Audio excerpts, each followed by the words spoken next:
Okay, so we are in Zechariah chapter 9 tonight. Oh, where are we? Zechariah chapter 9. We're going to take a look at chapters 9, 10, and 11. And so if you recall in Zechariah, we've got these three dated messages from the Lord that we've looked at, and then there are two undated messages. So we're going to look at one tonight, one next week. And when I looked at my study Bible, the title for these two undated messages were this. It says, Two Prophetic Messages, the Great Messianic Future and the Full Realization of God's Kingdom. Boy, that sounds pretty good, you know. That sounded so good, I might as well just say, hey, that title came out of my study Bible right there instead of taking credit for it. But, as we look at tonight and then next week, as we take a look at these two prophetic messages that Zechariah received from the Lord, that really is pretty much what we're talking about, we're talking about this great messianic future that awaits not only this people, but also awaits us as well. And so kind of taking a look at some of the bigger picture type of stuff, let's make sure that we understand what we're talking about when we talk about Messianic and the Messiah, okay? And so, if we look at the word Messiah, okay, anybody know what the word Messiah means? Promise, messenger. I hate to tell you this, but no in either regards. Okay. It means anointed one. Okay. And so there is the idea about promised in there as far as the anointed one was promised. Okay. And the Messiah was supposed to be the one that's going to be anointed from God to go and be this leader and to be this future king. When we look at the Old Testament, we see that you go back to the covenant that God made with David, and the promise was that David was going to have a descendant that was going to sit on the throne forever.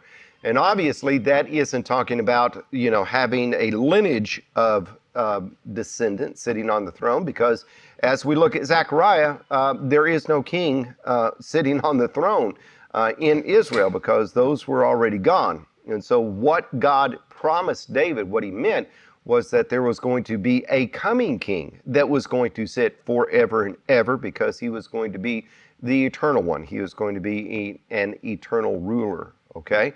And so Messiah being this one that's going to be anointed to be this ruler. And by the way, Messiah is going to be something in Hebrew. We have this word that is in Greek, Christ, okay? And so Messiah and Christ are really the same word. It's the same meaning. It's the same concept. And so, you've probably heard me talk about it several times, that when we talk about Jesus Christ, that is not his first and last name. Jesus is his first name, but Christ is a title. And so it's Jesus the Christ, okay? Or Jesus Messiah.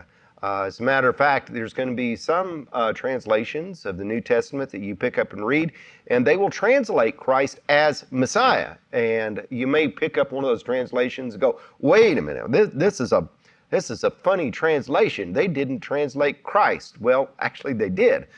They just put it into to Hebrew instead of English. But anyway, there's the concept. But here we've got this promised Messiah, Jesus Christ, or Jesus the Messiah, who is eventually going to come in our time.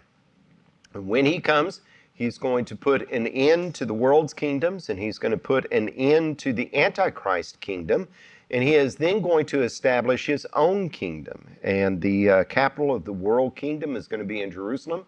And he is going to rule and reign for 1,000 years. And he is going to rule and reign with an iron scepter. And so, Ben and I were talking a little bit about dictators and everything. The saying is, the only dictator is a good dictator, or the only good dictator is a dead dictator. Well, that's actually not true. The only good dictator is one that has died and has come back to life, and he's going to come back and rule and reign. Jesus is going to be a good dictator in the fact that he is going to be ruling and reigning in righteousness. And he is going to be the only one that can do it and do it well and do it great, because that kingdom that he's going to set up is going to be one of peace. It's going to be one of prosperity. It's going to be one that is going to be ruling and reigning in righteousness. Okay? And so when we talk about this messianic kingdom that's being set up, that's what we're talking about. Now, in Jesus's messianic kingdom, he is going to be ruling and reigning in Jerusalem for 1,000 years. In the book of Revelation, we see that there is this 1,000-year reign of Christ. But then after that, we see that there is going to be entering into the new heaven and the new earth. And so his kingdom is going to extend through that time period for all eternity. And so, yes, he's still going to be ruling and reigning, but there's the 1,000-year reign of Christ physically on this earth, and then the eternal reign of Christ later on in the heaven ages. Okay? All right, so that's kind of the big picture stuff. Does anybody got any questions on that before we move on? For this 1,000 years, will some of these people convert to Christianity? Well, this is actually a bigger, longer topic, but let me just give you the short end of the stick, okay? The short version of the story is that at the beginning of the millennial reign, everybody's going to be saved.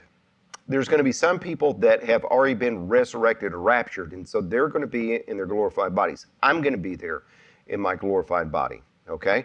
There's going to be some people that are saved and come through the tribulation period, and so they're going to be in their unglorified body, but they're still saved, all right? They're just like you and I today.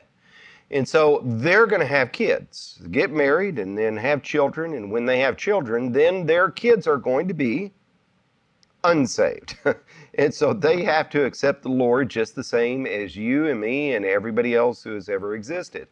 And so by the time that 1,000 years is up, you're going to have a lot of people who are unsaved in that millennial kingdom, because what we see in the book of Revelation is that Satan, who has been bound and thrown into the bottomless pit, is going to be loosed, and he's going to go and he's going to deceive the nations, and they are going to rise up and try to defeat the Lamb, defeat Jesus. And in my thinking, the only way that Satan could be doing that is if there weren't a lot of unsaved people there for him to deceive. And so when they rise up and try to defeat the Lamb, he's just simply going to speak a word, and then that's going to be the end of it. And then that's when we go into a new heaven and the new earth, because the current heaven and earth is passed away. Okay? So does that answer your question in a very short thing? Yeah. Okay. Yes. All right. Anybody else got any questions on that? Okay. Well, let's just take a look at Zechariah chapter 9 then. And chapter 9, 10, and 11 is really talking about the coming of the Messiah. And not only the coming of the Messiah, but also the rejection of the Messiah as well. Now, what we see in verse number 1 is a listing of all these nations that are going to be judged and really destroyed at some time, okay? So we look at verse 1, it says, "The word of the Lord is against the land of Hadrach, and will rest upon Damascus, for the eyes of the men and all the tribes of Israel on the Lord, and upon Hamath too, which borders on it, and upon Tyre and Sidon, though they are very skillful. Tyre has built herself a stronghold. She has heaped up silver like dust, and gold like the dirt of the streets. But the Lord will take away her possessions and destroy her power on the sea, and she will be consumed by fire. Ashkelon will see it in fear. Gaza will writhe in agony, and Ekron too, for her hope will wither. Gaza will lose her king, and Ashkelon will be deserted. Foreigners will occupy Ashdod, and I will cut off the pride of the Philistines. I will take the blood from their mouths, and the forbidden food from between their teeth.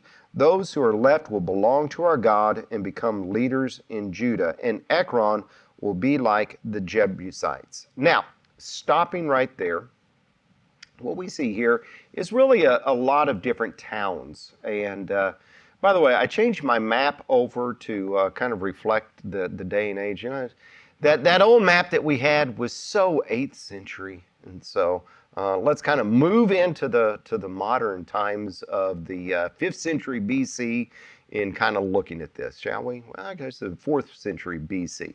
So here we've got the Persian kingdom that's there. And some of these towns are on this map. And so we've got Damascus right there. And then we've got Hamath, which is right up kind of north of Damascus. Now, we've also got another place that's not on this map, but it is Hadrach. Hadrach is just kind of, I think, a general area that is kind of in here somewhere. We've got Tyre here, and even though it's not mentioned, Sidon is very close to Tyre right there.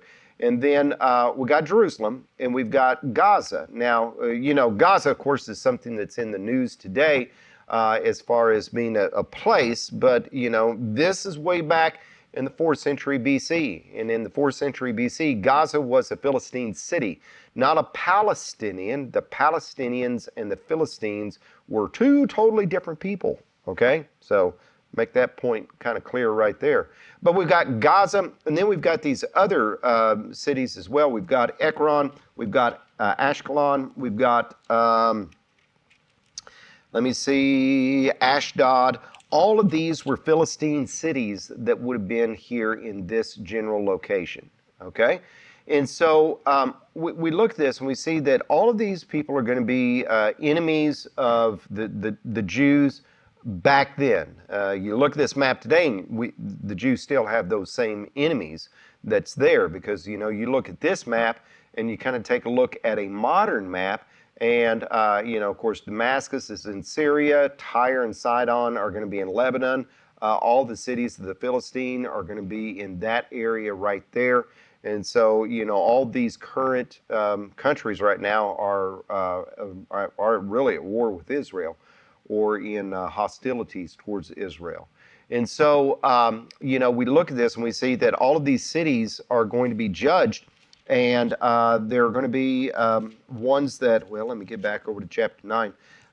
They're going to be destroyed. They're going to be deserted. Foreigners are going to be occupying them, and all of that, okay? So the question comes to my mind as when, right? When is this going to happen?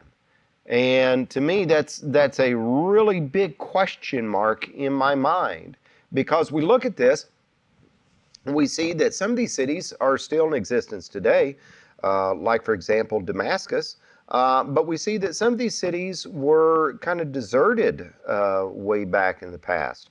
And so, you know, some of these were judged and deserted, and we could say, okay, well, this prophecy has been fulfilled in these people's future, but in our past.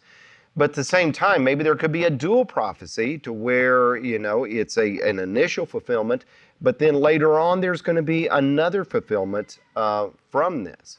Now, take a look at verse number 8. In verse number 8, it says, "But I will defend my house against marauding forces. Never again will an oppressor overrun my people, for now I am keeping watch." Now, let me ask you a question. What is this house that Zechariah is talking about?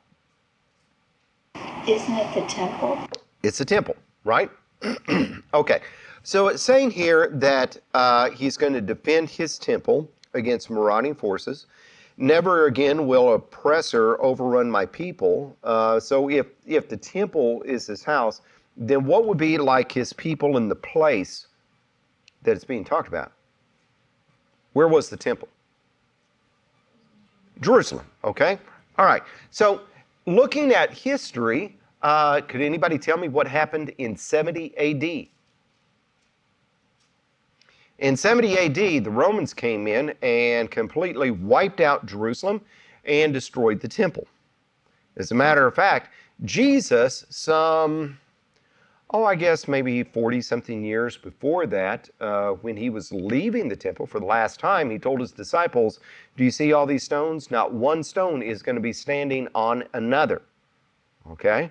And so, how are we going to look at this in verse number 8? Because in verse number 8, he's saying, I'm going to defend my house, but yet, the Romans destroyed the house. That there is never going to be an oppressor overrun my people, but yet the Romans did exactly that. Interesting, right? Okay. Well, what house were they talking about in verse number 8? What were they doing at the time that Zechariah was prophesying all of this? They were rebuilding. They were rebuilding, or maybe in this case, they had already rebuilt it, because these are undated, and so we really don't know when they were given, but it was in that general time frame, and probably later on, because, there's just a couple of years for the completion of the temple after that last one we looked at last week, right? And so that house that he was talking about would have been Zerubbabel's temple. Now, the temple that was destroyed by the Romans was Herod's temple. Herod really didn't destroy Zerubbabel's temple, but it was so old and in so disrepair, he kind of rebuilt it, so to speak. And if you think about King Herod and you think about all of his righteous deeds and, godly behavior, you can see why maybe the Lord did not want to claim that as far as his house is concerned, okay? And so if you look at it that regard, you can see, okay, well, and there are certain times that the Lord would be claiming Herod's temple, because like what we looked at in Haggai, that the glory of this temple would be greater than the former because the Lord was going to be in it. Okay, well, that was Zerubbabel's temple that became Herod's temple, and Jesus was there. Okay, but I think in this regard, it's saying, that's going to be something different. But why would he say something like this? Okay. Later on, as a matter of fact, in verse number 13, we see this mention about Greece. Now, looking at history, and this is after the New Testament was completed, but who was anybody know who was the army that defeated the Persians and overran them and defeated them? Give you a hint. He was great. Alexander the Great, okay? And so he was from Macedonia, but it was the Grecians that came in and established that empire. And when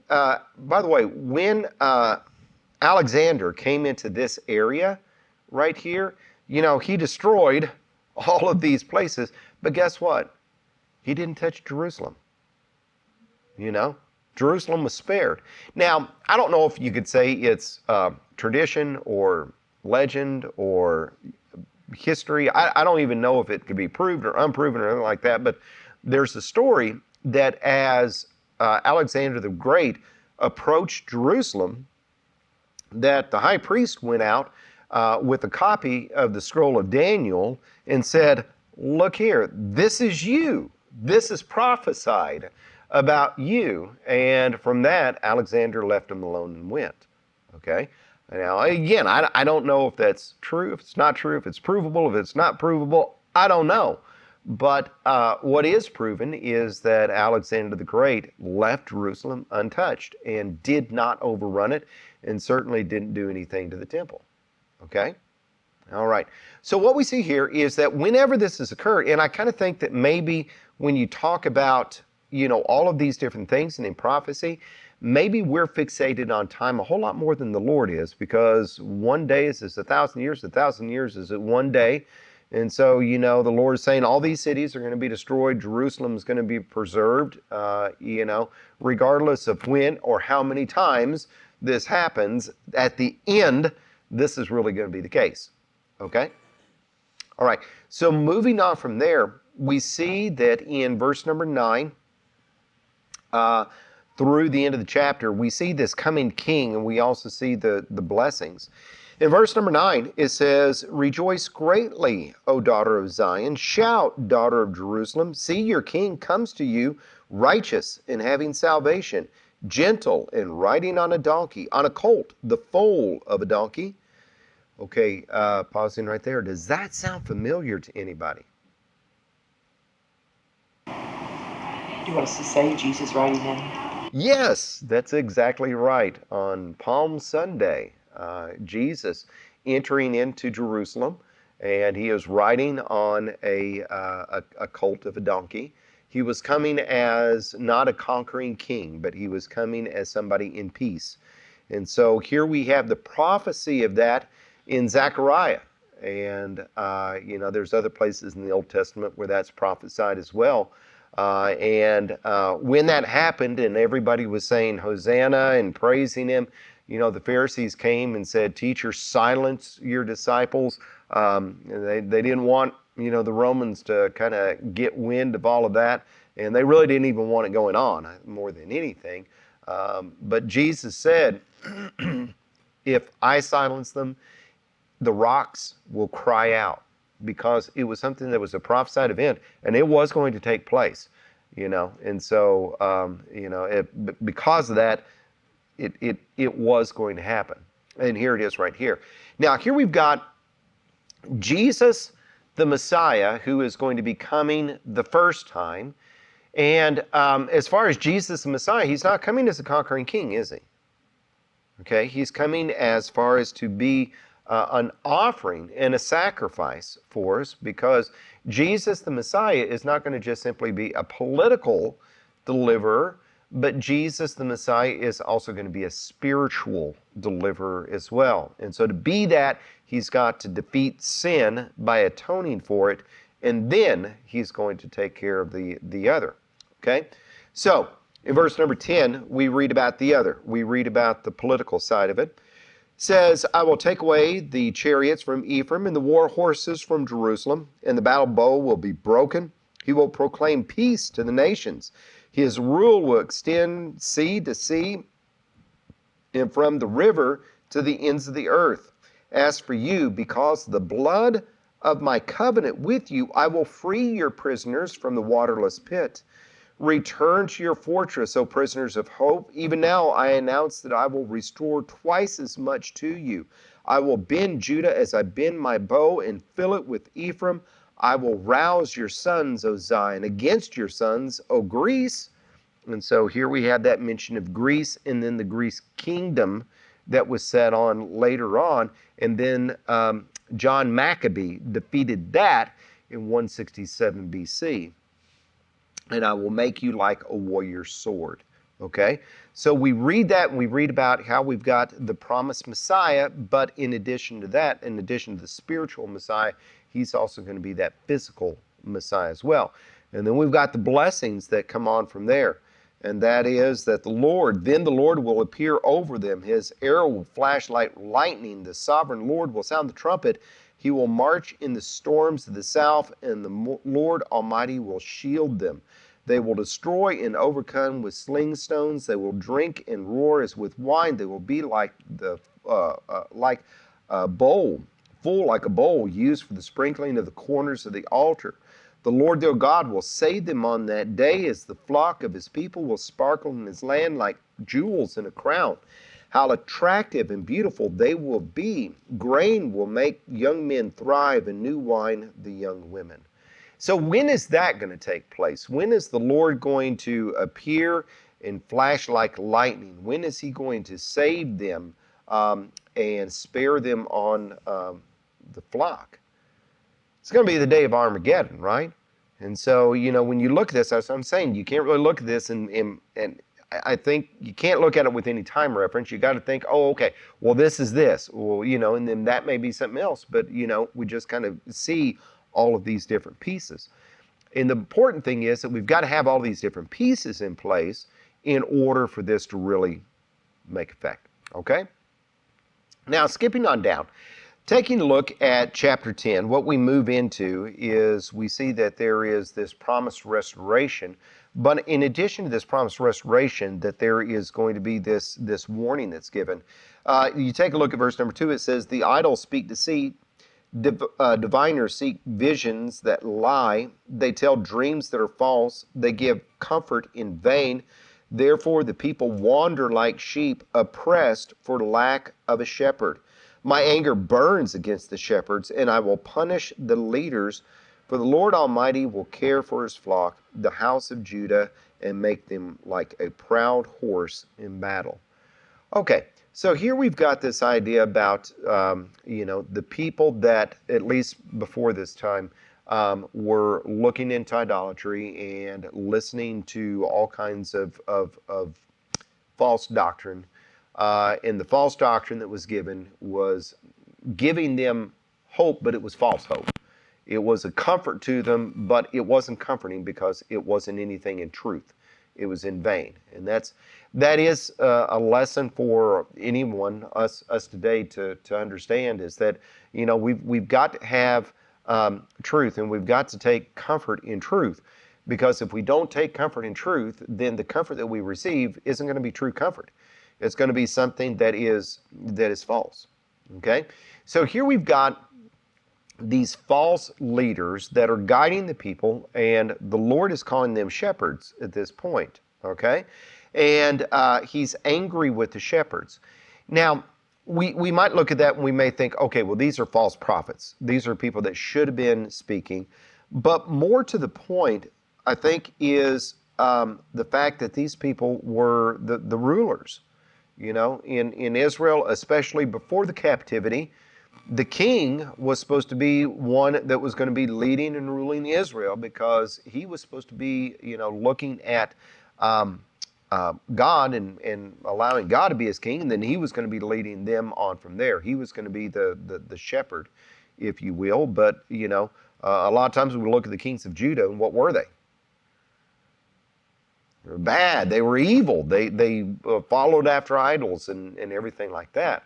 And so that was one reason why the Lord punished Judah. Okay? Now, the reason why I bring that up is because we read through chapter 10, and we're kind of,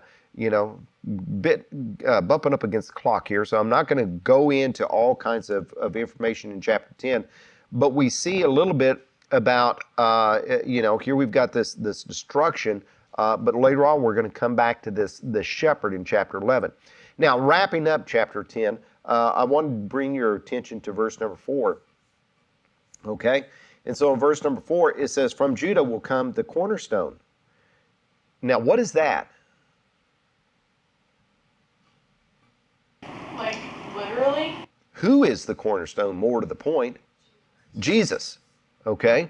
He is the prophesied cornerstone in which the builders tripped over and stumbled and cursed at, and then he has become the capstone, okay? The one that locks the structure all into place. And so here we see it says, "From Judah will come the cornerstone," from him. And so we're not talking about a literal thing, we're talking about a person, aren't we? Which is this Messiah. "From him the tent peg, from him the battle bow, from him every ruler. Together they will be like mighty men, trampling the muddy streets in battle. Because the Lord is with them, they will fight and overthrow the horsemen. I will strengthen the house of Judah and save the house of Joseph. I will restore them because I have compassion on them, though it will be as though I had not rejected them. For I am the Lord their God, and I will answer them." And so here we've got Israel, who has been scattered by the Assyrians. We've got Judah that's been scattered by the Babylonians. And, they're starting to come back into the land. But what we see is that, they came back in land, but they were still scattered abroad. But then the Romans came in and really scattered them abroad. And slowly but surely, they've been coming back to the modern day nation of Israel. I don't know if that's going to stay in place until the Lord returns, or if they are still going to be scattered until the Lord returns. But when the Lord returns, he's going to really bring them back, and everybody else. Okay? All right. So here in chapter 10, the rest of it is this idea about this promised restoration that is going to be taking place. Now, let's take a look at chapter 11. Okay? So in chapter 11, how this rounds itself out is we've got this promised coming of the Messiah, but we've also got this prophesied rejection as well. Okay? So in chapter 11, verse number 4 is where we'll start.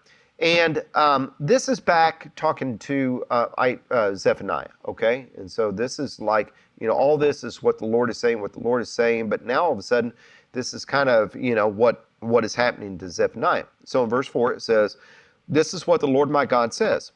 Pasture the flock marked for slaughter. Their buyers slaughter them and go unpunished. Those that sell them say, 'Praise the Lord, I am rich.' Their own shepherds do not spare them." Okay? So here is kind of an illustration, if you will. Okay?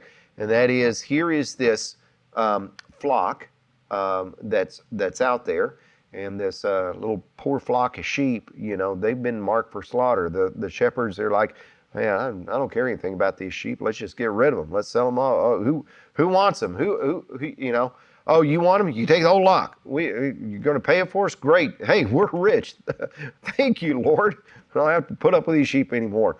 And so here is this flock that's been marked for this slaughter, and Zephaniah has been told, you go shepherd them. Okay? Now, put yourself in the position of these shepherds that had them before that. Do you think that they really cared about them? Previous shepherd. Yes, the previous shepherd. No, they just not really. And so if they're going to be hanging on, especially after they've been marked for slaughter, they really don't care about them, because like, hey, they've been bought and sold, and that's the way that it is. Okay, so here is Zephaniah, and he's there supposed to be shepherding this flock, and this is going to be in kind of a comparison to Israel. Okay, so who is Israel's shepherd? Yeah, God, Jesus, right? Okay, the Lord. Okay, and so what Zephaniah is supposed to do with this flock marked with slaughter is what Jesus, the Messiah, is going to be doing as far as when he comes. Now remember, there's two comings. There's the coming of the political, the spiritual Messiah, and the coming of the political Messiah. Okay?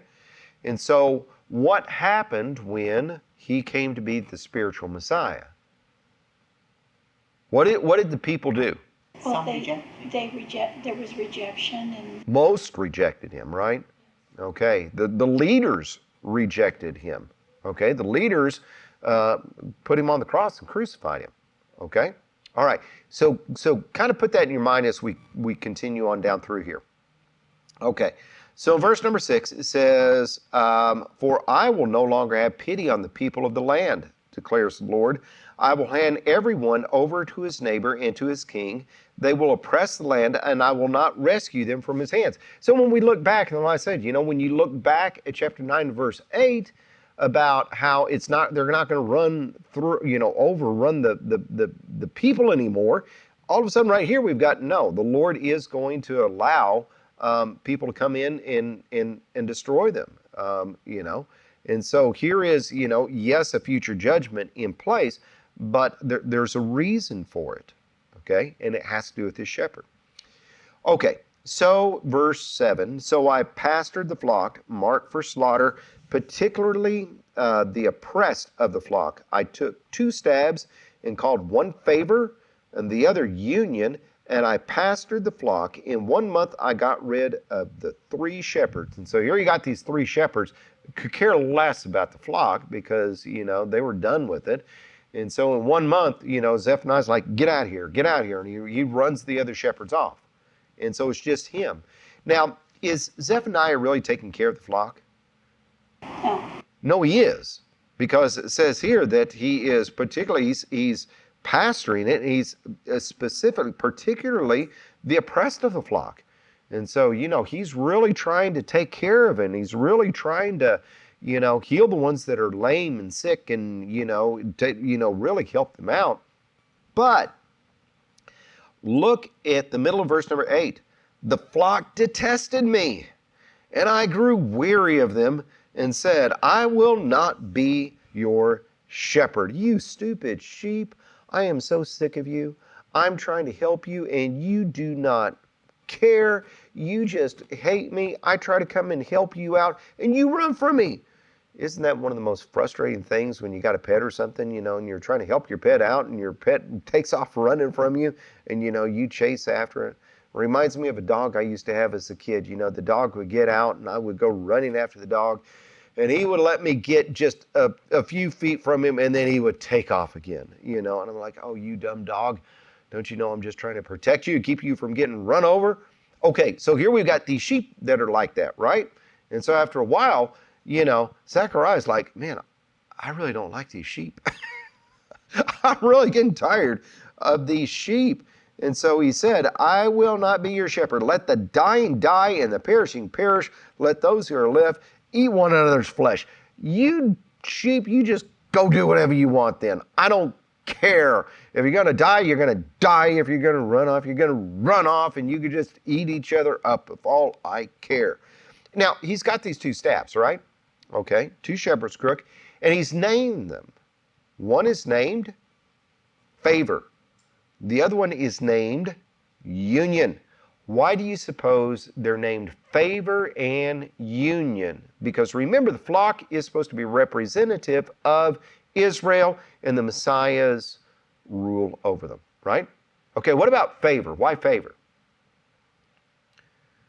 Because all the blessings that's going to come from the Messiah, both spiritual and political, are due to the Lord's favor, right? They didn't deserve any of it, okay? They sinned against the Lord. They disobeyed God. God sent people in to judge them. But all of this is due to the Lord's favor, right? Now, the other staff is named union. Why do you suppose it's named union? Remember what we got. We've got the northern kingdom of Israel. We've got the southern kingdom of Judah.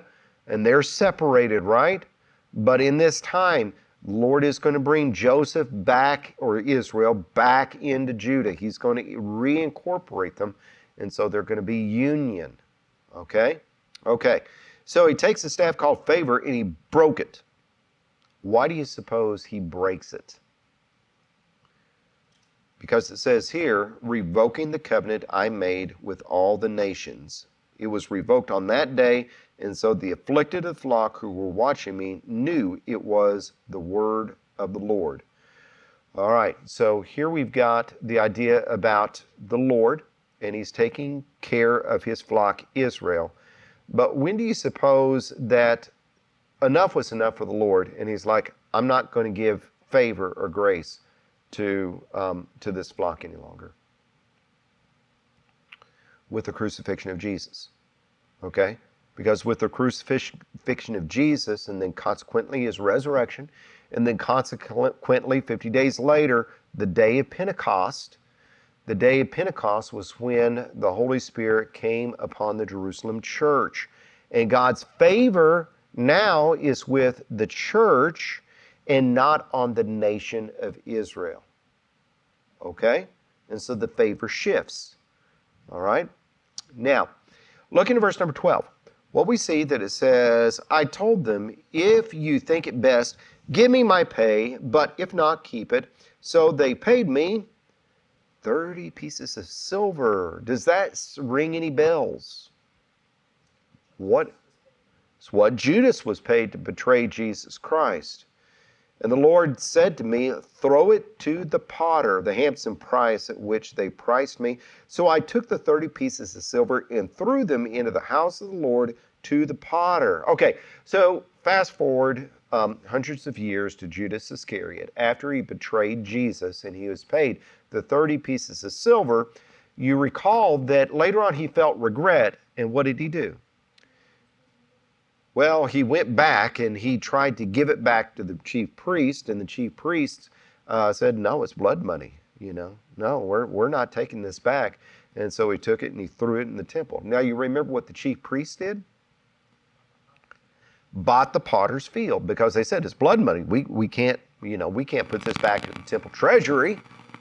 Boy, just talk about the blatant hypocrisy there. It's okay for us to go and, pay the conviction of an innocent man to put him to death, but yet, we're too righteous to take the money back because it was tainted with somebody else's sin. Oh boy. Okay, so they take it and they buy the potter's field. Okay, and so you see here we've got in these two chapters in Zechariah. Here we've got these two different prophecies about Jesus, right? Okay, so in verse number 14 it says, "Then I broke the second staff called union, breaking the brotherhood between Judah and Israel. Then the Lord said to me, take again the equipment of a foolish shepherd, for I am going to raise up a shepherd over the land who will not take care of the lost, nor seek the young, or heal the injured, or feed the healthy, but will eat the meat of the choice sheep, tearing off their hooves. Woe to the worthless shepherd who deserts the flock. May the sword strike the arm of his right eye, strike his arm in his right eye. May his arm be completely withered, and his right eye totally blinded." Now, these three shepherds that he let go earlier, there's some people that want to, try to say, okay, well, here are these three false prophets. And they try to go back in history and look at three false prophets, and maybe that's the case. I just want to look at a bigger picture of things and say, there's these three shepherds that he let go. Maybe that's symbolic, maybe it's not. But the more symbolic thing is that here is, Zechariah trying to shepherd the sheep, which they didn't like. And so he just simply said, enough. And, the other shepherds had to take over from there before they were marked for slaughter. And at the same time, here is Israel, and here is Jesus presenting himself to be this spiritual Messiah, to which they rejected. And so from there, they 40 years after that, suffered at the hands of the Romans, and, from there, but at the same time, it's, the Lord's still there. I mean, the Lord is still keeping watch over them, and he is going to eventually reclaim them in the future and remember all of these covenants and remember all these promises that are there. And, maybe that day is coming very quickly. I don't know. But the spiritual thing about Israel is that they don't understand that spiritual Messiah that was sent at the beginning. You can't have the political Messiah without the spiritual Messiah. You've got to have the spiritual Messiah before you have the political Messiah, because at the root of all political problems is sin. And you can't solve the problems unless you solve the sin. Okay? All right, you got any questions about that? Yeah. I'm just as you were talking and discussing the different cities and destroyed and when they were destroyed and all that, I found myself thinking, I know that I've heard this, I've read it over and over several times, and yet I still do not remember all of the, who was in charge and who was the king during, when this was destroyed or that. And I found myself wondering, should I be sinking that in for all of those other cities? Yeah, or No, not necessarily, because again, what are we really talking about here? Because those cities have been, destroyed and re-inhabited and destroyed again. I mean, we're looking at current events, and we're talking about Gaza, right? Okay. We look at current events. These cities of Ekron, Ashkelon, those are cities in Israel today, I think, but they're in Israel. They're not in Palestinian territory, I think. I don't know. So that's what I'm saying. I don't know that we should really concern ourselves with the chronological details as far as when, more so than we just need to understand at the end, when Jesus is coming back, he's going to take care of it. Okay? I guess that's what I've always thought, and I get into a lot of detail, but I've been trying not to worry or remember all the detail that clogs my mind up. There you go. Just, if we can get the bigger picture of stuff, if we can understand the main idea, and then we can continue down, then that's okay. But if we look at the small things and we don't ever see the bigger picture, then what good is it going to do us? You know, we've got to understand the larger topics at place before we start to understand the smaller things. And maybe one day I'll get there. Okay. Anybody else?